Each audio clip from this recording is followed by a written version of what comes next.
My friends, bienvenue sur Intensément Podcast. Nicolas Gauvry est sans conteste une des personnalités les plus connues et les plus en vue de l'aile scientifique et critique des débats sur le haut potentiel intellectuel, HPI, surdoué, ES et compagnie. Il est l'auteur des Surdoués ordinaires, qui est le premier ouvrage à avoir tenté de vulgariser les études et la recherche sur ces sujets et à avoir démontré que les recherches démontent et démentent la vision pathologisante des surdoués. Avec les surdoués ordinaires, Nicolas Gauvry explique que selon les études, il n'y a pratiquement aucun lien entre le fait d'avoir un haut potentiel intellectuel et l'anxiété, la dépression, l'échec scolaire, l'hypersensibilité, etc.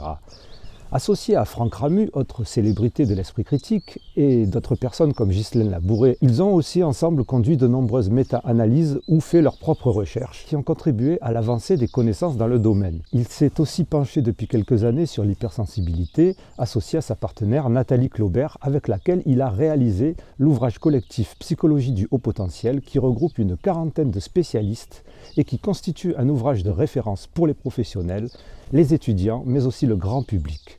Et puis il faut compter les dizaines de conférences et vidéos trouvables sur YouTube ou ailleurs et qui ont fait sa renommée sur les réseaux sociaux. Nous allons rentrer dans la genèse et la réception du surdoué ordinaire et le chemin parcouru jusqu'à psychologie du haut potentiel.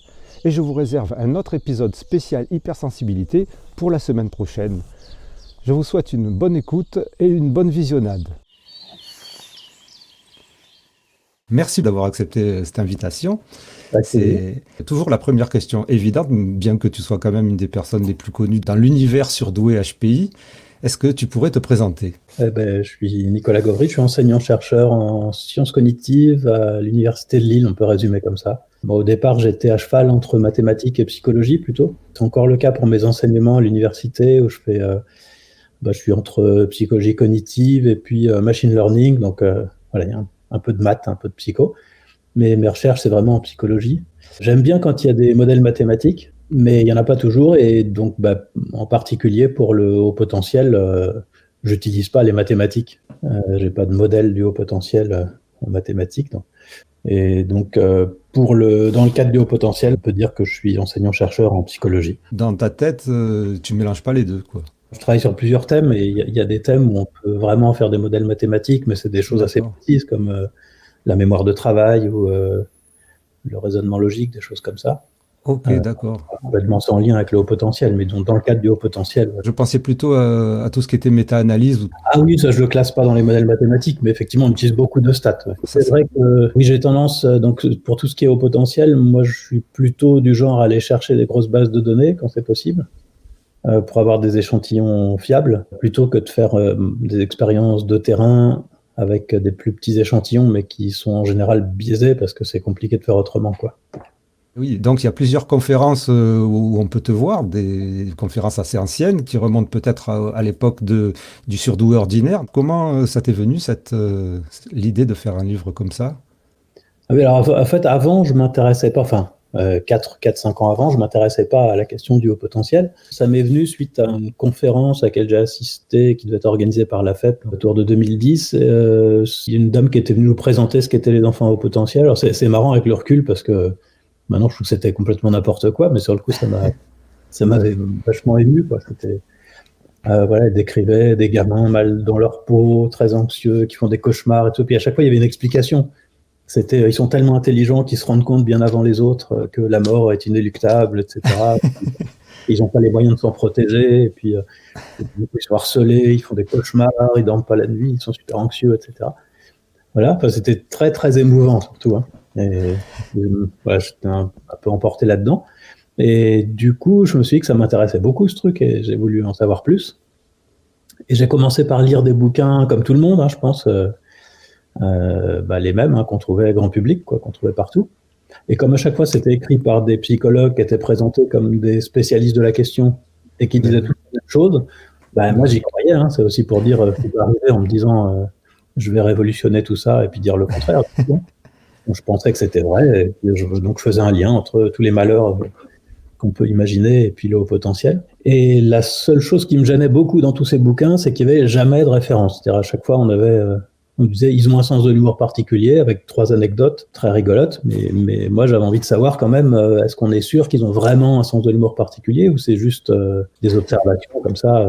C'est un peu difficile de généraliser à partir de quelques exemples. Et donc, j'avais été rencontrer à l'époque l'équipe de Todd Lubart. Je ne sais pas si j'ai lu quelque chose de lui, mais je sais qu'il existe et qu'il a été très influent au niveau de la francophonie, en tout cas. Je ne sais même pas s'il est francophone en réalité. Si, il est francophone, pas. Enfin, c'est pas sa langue maternelle. Mais... Et oui, à l'époque, il travaillait sur le haut potentiel intellectuel. Maintenant, il est plus sur le haut potentiel créatif. C'est ce que j'ai compris, ouais. Et donc, je les avais rencontrés, lui et son équipe, et puis on avait discuté de projets possibles. Et notamment, on avait un projet d'écrire un livre grand public, mais sérieux, sourcé, quoi. Et quand j'avais discuté avec eux, j'avais eu un premier choc, si on veut, parce qu'ils me disaient que beaucoup de choses qu'on racontait étaient exagérées. Ils ne m'ont pas dit que c'était faux, mais c'était un peu exagéré quand même. L'hypersensibilité, penser en arborescence, bon, c'est pas... Voilà. Et du coup, après, moi, j'avais eu un contact avec un éditeur qui était partant pour qu'on fasse le bouquin, et puis finalement, ça s'est pas fait parce que toute l'équipe, ils sont un peu plus du côté recherche, et donc pour eux, c'est secondaire. Donc bon, l'idée était un peu tombée à l'eau. Et puis j'avais continué à m'intéresser un peu à la question comme ça de loin. Et c'est Gérald Bronner qui commençait une nouvelle collection, il dirige une nouvelle collection au PUF, et qui m'a flatté en me disant j'ai pensé à toi pour le premier numéro, je veux absolument que ce soit toi qui écrive le premier bouquin de la série. Donc je dis j'avais un ancien projet sur le haut potentiel, donc si tu veux je m'y remets.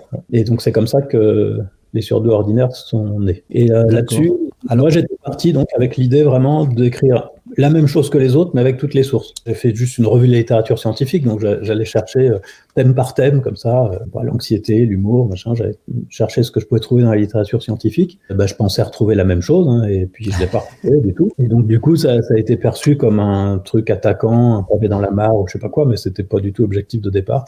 Je voulais juste faire un truc sérieux.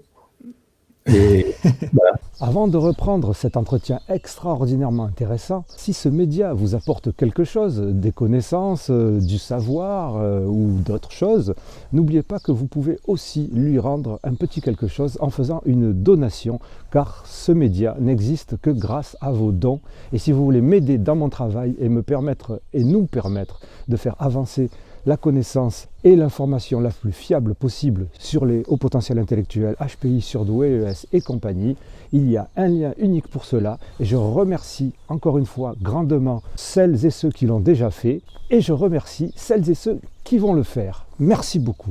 Donc, pour résumer, avant de faire ce livre, tu t'étais juste à peine intéressé au sujet des hauts potentiels intellectuels. Ensuite, donc, tu découvres cette conférence, tu découvres ce monde-là, et petit à petit, tu te frayes un chemin et on te propose de faire un livre qui correspondait un peu à ce que tu avais envie de faire, et tu remarques que ça coïncide pas. Ouais. Est-ce qu'à l'époque, il y avait déjà quelque chose comme ça, où il y avait déjà des gens qui exprimaient ça de manière claire, ce qui est exprimé dans le surdoué ordinaire? On n'est pas vraiment vu, en fait. Très peu après, il y a eu La petite noblesse de l'intelligence, c'est ça le titre, qui était aussi un pavé dans la mare, mais bon, plutôt du côté sociologique, avec que je trouve un peu exagéré de ce que j'en sais.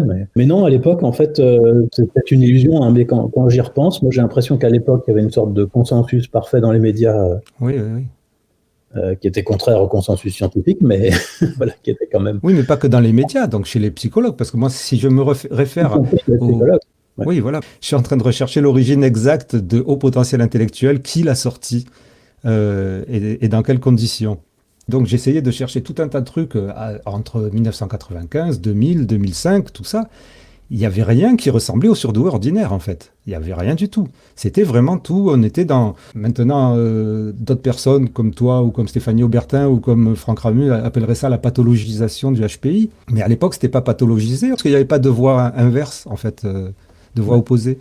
Mais ce qui est marrant, c'est que c'est francophone, parce que en fait, les surdoués ordinaires, c'est vraiment juste une revue de la littérature. Donc moi, j'ai travaillé une grosse année à faire quasiment que ça, mais moi, je faisais pas d'études sur la question. En fait, j'ai vraiment été chercher, trouver dans la littérature scientifique. J'étais étonné du décalage, ouais. Mais petit à petit, quoi. Je n'ai pas pris tout de suite la mesure du décalage, en fait. Maintenant, je le conseille plus trop parce que... D'accord, ah oui, d'accord. Non, arrêtez tout. Non, mais dans le sens, je précise. D'abord, il est un peu daté parce que ça fait quand même presque 10 ans maintenant. Ah ben oui. Il y a eu pas mal de nouvelles choses depuis. qu'il y a aussi pas mal d'études que j'ai découvertes depuis, même certaines datent d'avant 2014, mais je ne les avais pas trouvées à l'époque, parce que ça ne porte pas spécifiquement sur le haut potentiel, qui porte sur l'intelligence en général, ou le QI, et qui sont beaucoup plus intéressantes finalement que celles qui portent spécifiquement sur le haut potentiel. D'accord. Donc j'ai plus d'infos maintenant, et puis surtout, je pense que les gens cherchaient pas mal des choses pratiques.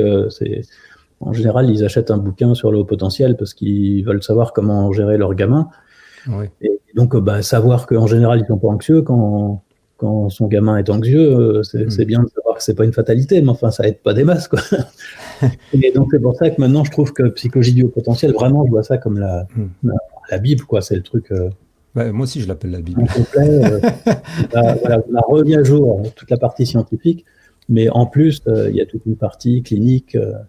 Et puis pédagogique aussi, que je n'avais pas du tout développé dans les surdoués ordinaires. Et maintenant, avec les nouvelles études, si tu devais les intégrer, tu nuancerais ça dans quel sens? Il y a beaucoup de chapitres dans les surdoués ordinaires où je conclus en disant qu'on ne sait pas tellement. Voilà. Oui. Et dans beaucoup de cas, parce qu'il y a eu plus d'études depuis, ou des méta-analyses. Il y a même des thèmes sur lesquels il y a des méta-analyses d'ordre 2, c'est-à-dire il y a eu tellement de méta-analyses qui font des méta-analyses sur les méta-analyses. D'accord, waouh.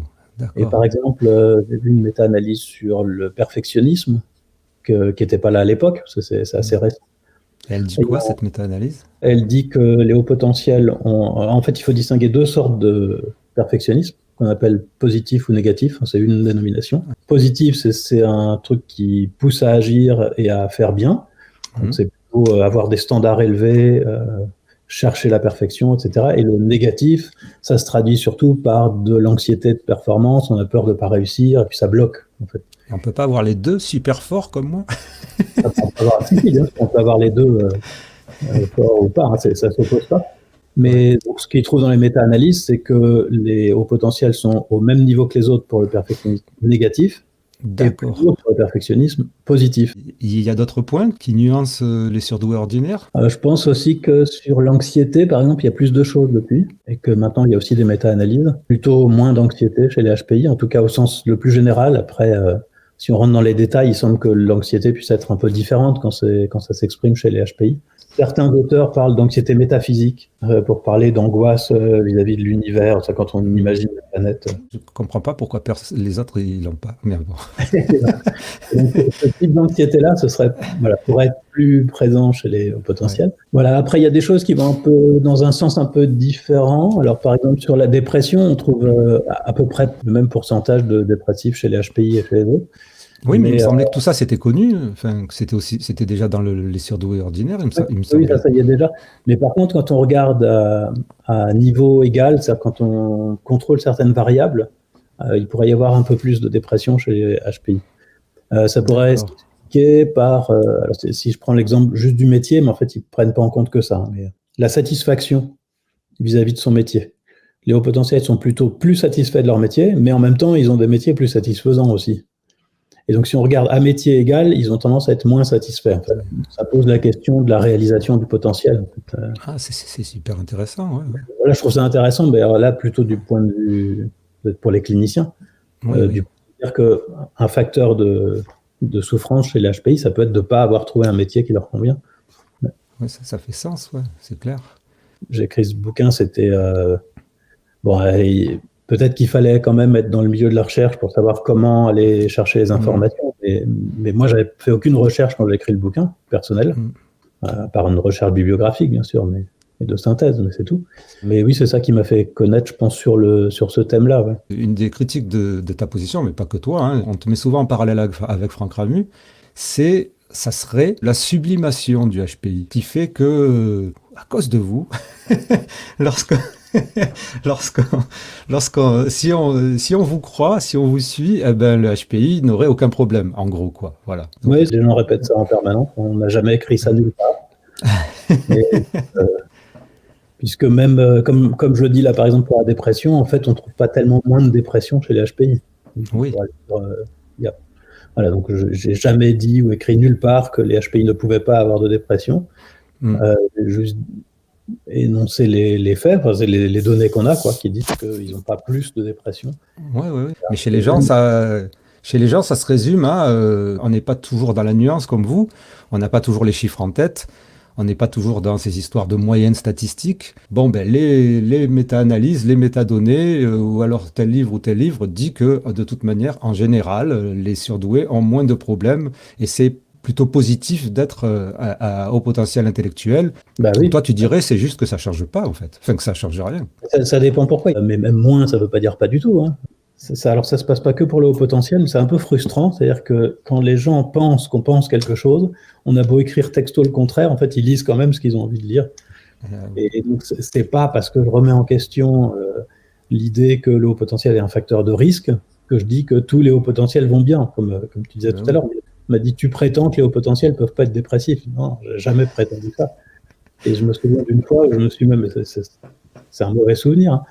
J'ai fait une conférence sur le haut potentiel, j'ai parlé notamment du lien entre haut potentiel et dépression, donc il n'y avait pas de lien, et il y a quelqu'un qui était furieux dans la salle, qui m'a dit qu'il était haut potentiel et dépressif. Je lui ai dit, oui, je ne dis pas que c'est impossible, je dis juste que le fait d'être haut potentiel, c'est pas ça qui explique, statistiquement en tout cas, peut-être que dans votre cas c'est lié, mais je dis, voilà, en général, le fait d'être haut potentiel, ça ne rend pas plus probable de développer une dépression, mais maintenant, évidemment...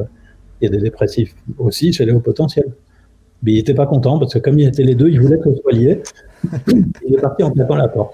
Voilà. Ah ouais. Mais moi, j'ai jamais dit que c'était impossible.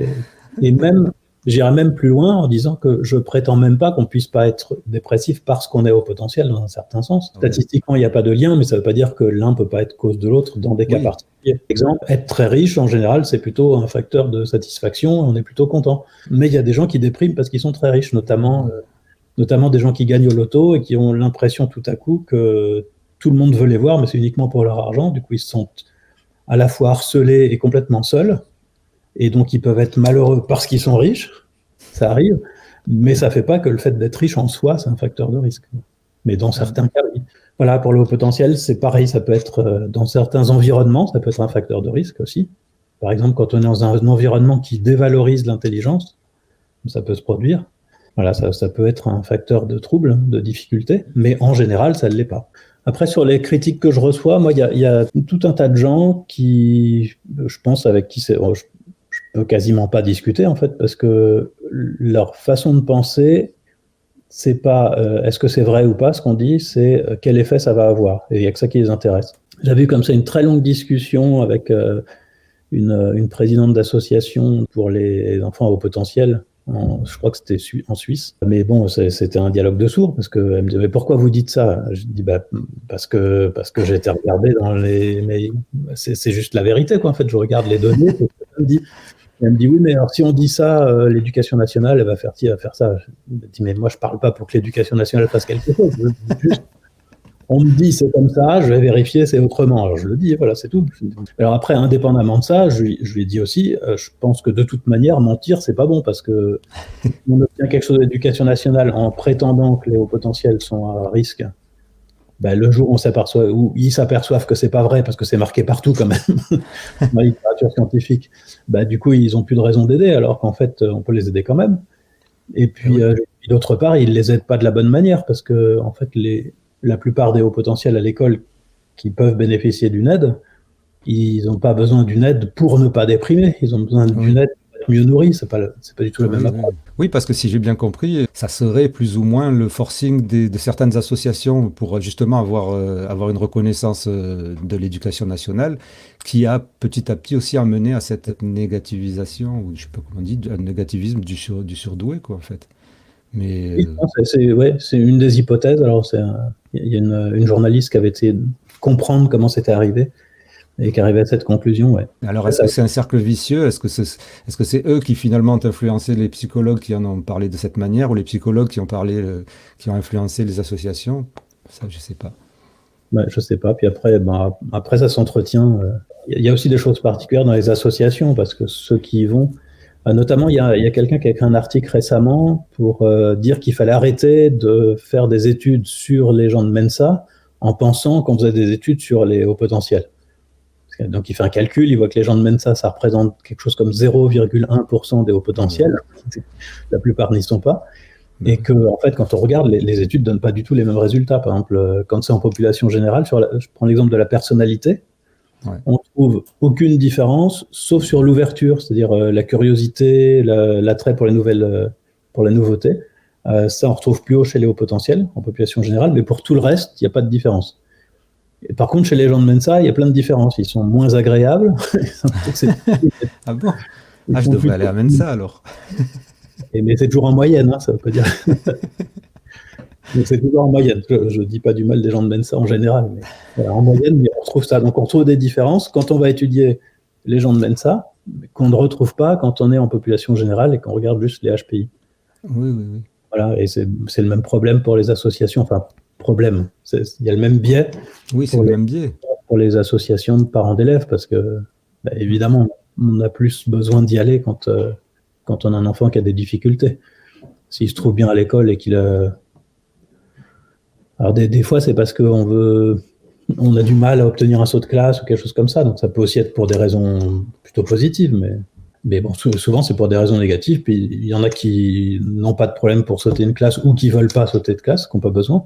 Et eux, en général, ils se retrouvent pas dans les associations. Mais alors, justement, en parlant de biais, il y a un des problèmes de ces histoires de grosses données, de méta-analyse et tout ça, le fait d'utiliser des études qui n'auraient pas justement le même genre de test utilisé pour les échantillons, en fait. Est-ce qu'il y a vraiment des méta-analyses à grande échelle qui ont le même genre de test ou pas? Non, en général, ça mélange différents types de tests et ça va dans les modérateurs, c'est-à-dire que dans les méta-analyses, en général, ils détaillent. C'est-à-dire, ils regardent si la manière dont les HPI ont été détectés a une influence sur les résultats. Ah, d'accord. Ça s'appelle des modérateurs, alors, dans votre langage. Ok, d'accord. Et d'ailleurs, assez souvent, quand on se base sur la créativité, c'est peut-être une piste aussi pour comprendre certaines confusions. Quand on regarde les hauts potentiels créatifs, en fait, on ne trouve pas la même chose que pour les hauts potentiels intellectuels. Moi, j'ai pas beaucoup creusé du côté créatif, mais assez souvent, quand on trouve moins d'un trouble chez les hauts potentiels intellectuels, c'est pas vrai pour les hauts potentiels créatifs, qui sont peut-être plus à risque. Voilà, je ne sais pas du tout ce que c'est les hauts potentiels créatifs. C'est quelque chose qui existe vraiment? C'est difficile à mesurer, mais c'est en théorie en tout cas, c'est des personnes qui sont parmi les plus créatives, donc qui sont capables d'avoir des idées à la fois adaptées à la situation et nouvelles aussi, et nombreuses, variées, etc. Donc, et il y a des questionnaires aussi, comme pour l'hypersensibilité, donc je suppose. Il y a des tests. Ouais, il y a des tests. Qui sont pas aussi bien validés et aussi fiables que... Mais normalement, c'est pas des questionnaires, c'est plutôt des tests. Voilà, par exemple, on a un début de dessin et il faut le terminer de plein de manières différentes. D'accord. Okay. Et puis après, une cotation, bon, c'est plus compliqué à côté, effectivement. Et sinon, il y a une façon d'arriver à peut-être ce qu'il y a de mieux, mais bon, là, c'est Todd Lubart qui serait mieux placé pour en parler, mais peut-être ce qu'il y a de mieux, c'est de demander des productions, donc ça peut être des dessins, mais ça peut être, parce qu'on parle de créativité artistique, mais aussi en mathématiques, aussi en sciences. C'est de faire, en fait, évaluer par plusieurs juges. Quelqu'un fait un dessin, et puis on a 5, 6, 10 profs de dessin qui disent si c'est original, si c'est une note comme ça. Voilà, c'est quand même un concept qui a du sens, même si c'est un peu difficile à mesurer. Et donc parfois on utilise la créativité pour détecter les hauts potentiels au sens général, mais du coup c'est plus haut potentiel créatif. La raison pour laquelle on fait ça, même sur des études qui portent normalement sur le haut potentiel intellectuel, c'est qu'il y a certains modèles du haut potentiel intellectuel qui incluent la créativité. C'est le cas du modèle de Renzulli, ça s'appelle le modèle des 3 anneaux. Renzulli dit que l'intelligence tout seul, ça suffit pas pour bien définir le haut potentiel, même haut potentiel intellectuel, et qu'il faut à la fois l'intelligence, la créativité et ce qu'il appelle l'engagement dans la tâche, c'est-à-dire la motivation, la capacité de travail. Voilà. Et son argument n'est pas idiot, parce que l'idée du haut potentiel, c'est, on va dire, la vraie définition, mais du coup qui n'est pas opérationnelle, c'est de dire qu'une personne a haut potentiel si on peut espérer qu'un jour elle produise de grandes réalisations dans le domaine intellectuel. Donc c'est des futurs génies peut-être. Pourquoi génie ? Voilà, l'idée c'est quelque chose de suffisamment important pour vraiment avoir un impact sur la culture humaine. D'accord, ok. Donc ça veut dire que toi tu y es, mais pas moi alors. Non, je rigole. Pas avoir révolutionné quoi que ce soit, mais... non, je rigole. Et que Raymond Dazin a lié alors par contre. Ah bah... Et du coup, ce que dit Renzulli, l'intelligence, c'est évidemment un ingrédient indispensable. On ne peut pas y arriver sans intelligence, mais si on est intelligent sans être créatif, c'est-à-dire qu'on n'est pas capable d'avoir des idées originales, on est juste efficace en fait, mais on va pas trouver quelque chose de nouveau. Et puis, même si on est original et intelligent, on peut pas, sans travailler, on peut pas révolutionner quoi que ce soit non plus. Donc, il faut en plus cette troisième composante. Donc, c'est tout à fait cohérent. Hein, et du coup, il y en a qui se basent sur cette définition et qui, du coup, prennent en compte la créativité dans la définition du haut potentiel. Je pense que la définition la plus courante avec le QI, enfin, en tout cas en sciences, avec juste QI supérieur à 130, en fait, c'est une sorte de définition minimaliste parce que l'intelligence au sens du QI, c'est quelque chose qu'on retrouve dans tous les modèles. Ça y est tout le temps. Personne dit qu'il n'y a pas besoin d'être intelligent pour être à haut potentiel, au sens il y a des chances qu'on devienne un génie, quoi. Personne ne dit, tu parles dans la recherche. Oui, dans la recherche, ou même chez des gens sérieux qui ne font pas de recherche. Évidemment, on peut toujours arriver. D'accord. Mais alors, excusez-moi, mais ça veut dire que si on fait quelque chose de très bien ou de super reconnu, mais qu'on n'a aucun engagement et aucune créativité, on n'est pas surdoué alors. Au sens de Renzulli, non. Ou même si on garde juste engagement élevé et intelligence, mais pas de créativité. C'est-à-dire quelqu'un qui bosse beaucoup, qui est très efficace, donc il apprend bien, vite, il est rapide, il résout tous les problèmes qu'on lui a appris à résoudre. Voilà, il dit ça peut faire un super ingénieur, mais c'est pas quelqu'un qui va inventer quelque chose de nouveau, parce qu'il s'il est capable d'inventer quelque chose de nouveau, par définition, il est créatif. Ok. Et du coup, il pourra faire plein de choses, mais ça va pas être une révolution. Dans quelle mesure est-ce qu'il est influent, ce modèle-là, en général, on va dire? Alors, le problème, c'est qu'il n'est pas tellement opérationnel. Donc, c'est un chouette modèle conceptuel. Quand on a quelqu'un en face de soi... oui, c'est ça l'histoire. Le QI, ça va, on peut le mesurer. La créativité, voilà. c'est compliqué. L'engagement, c'est assez variable. Hein. C'est pas un trait de personnalité complètement stable. En tout cas, chez un enfant, ça va être dur de dire oui ou non, il est engagé. Donc, du coup, c'est pas très facile à appliquer. Donc c'est bien pour les trucs théoriques, mais voilà, ça peut quand même donner des indications parce que, disons, du point de vue clinique, quand on reçoit un patient et qu'on s'intéresse à un individu et pas à la population comme moi, ça me choque pas qu'en clinique, on ait une définition un peu plus souple et plus floue du haut potentiel qu'en recherche. En recherche, il faut quelque chose qui soit répétable, qui soit carré. Donc voilà, QI supérieur à 130, c'est bien. Et on va pas dire ça dépend de la vie du psy, parce que sinon, du coup, quelqu'un d'autre fait la même expérience, puis il n'a pas les mêmes personnes qui sont à haut potentiel. Donc c'est important en recherche. Par contre, en clinique, il y a d'autres enjeux, c'est pas la même chose qui importe.